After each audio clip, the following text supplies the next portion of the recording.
What's going on, guys? Dustin right here on how we're gonna get to 100%.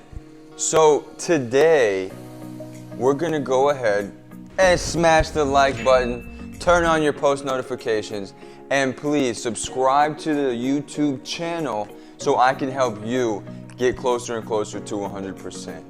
So thank you for that. If you haven't done so, please make your way over to the subscription bar, the like button, and your post notifications, because today we're going to talk about real estate agent commissions. How do they work, right? In the real estate industry, we want to get big commissions. If you're not in the real estate industry and you're a homeowner, you want to cut the commissions. How do the commissions work? How are real estate agents paid? So I want to clarify this based on me being in front of hundreds of homeowners and them not really understanding how the commission splitters work. How much do you pay? What's the standard? So let's get right into the real estate agent's commission. So let's get into the video. I'll make a brand new start of it.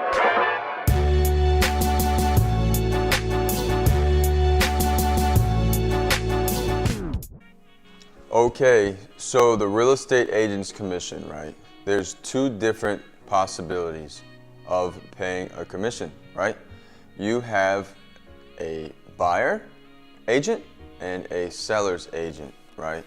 So let's talk about when you buy a home, right? When you're looking for a home and you want to buy a home and you need a real estate agent to find you one, typically the real estate agent gets paid by the seller, right? So the seller of the property that you buy is paying that buyer's commission. The only thing that you would pay a buyer's agent is sometimes a transaction fee. I myself, I don't like charging the transaction fee for my buyers. I like to make it as free as possible. Now, not every agent, not every company does this. Not everyone is the same. But typically, when you buy a home, you do not pay a real estate agent anything other than maybe a transaction fee. How much is a transaction fee? Sometimes it can range from $245 to $999 for the transaction, right? You get different things, absolutely. But typically, you don't pay a commission when you buy a home and use a real estate agent, right? So, when you list your home for sale, right, you need to sell your home and you need to sell it using a real estate agent, right? A lot of times, people want to sell their homes for sale by owner to cut the commission, right? Because the commission is standardly 6% or 5%. Those are the most common commissions nowadays, because the 6% that's paid by the seller, right? Half of that is paid to the buyer's agent, right? So the way it works, if we listed a home at 6%, right? Half of that would go to the listing broker and half of that would go to the buyer broker. So when you list your home for sale, in order to bring buyers through the door, you're offering a payment to a buyer's agent, right? So as you could imagine, if you wanted to list your home and the main goal for you was to deduct the commission, right? If we went down to 4%, what we're doing now is offering the buyer's agent 2%, right? Rather than 3%. So what happens sometimes is the homeowner finds an agent to take a very reduced commission, right? And it affects the sale of their home for a few reasons, right? One big reason is if the real estate agent, their only value proposition is to cut their commission and they don't have a full action plan on how to bring buyers and buyers agents through the door to create the most amount of activity in the property, right? They really don't know how to do that. So what they do is cut their commission. Now, on the other hand, is what you're doing is you're offering less to the buyer's agent that they normally get paid.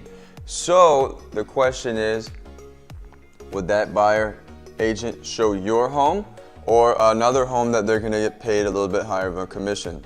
Now, this is just what happens. It's not the best thing to hear, but this is the reality of the situation when we focus on the commissions, right? So how much is the typical commission for a seller? 5 to 6%, right? Now, the 5 to 6% gets split. Now, some real estate agents may keep a little bit more than just half, right? Every agent is their own individual business. So you have to understand, I'm telling you based on the norm, right? The normal things that happen, right? Which is typically a 6% listing, 3% goes to the buyer's agent, 3% goes to the listing agent.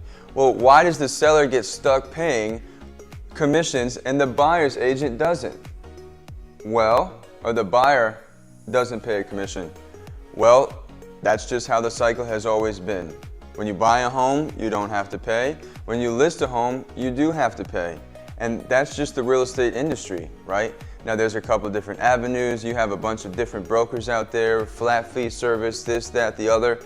With a shifting market, all I would say is whoever you hire as a real estate agent, whichever route you go, I would always make sure, despite whatever commission you're looking for, that they have an action plan on how and what they're going to do to get your home sold. If there's no material or no plan on how they're going to do that, and they're just going to put pictures up and they're going to hope to Jesus that it sells, that might not be the best approach in this type of market. So, any questions regarding commission in the real estate industry or any questions at all, I'm here to help because we're going to get to 100%. Let me know if you have any questions in the comments below, and thank you so much for watching.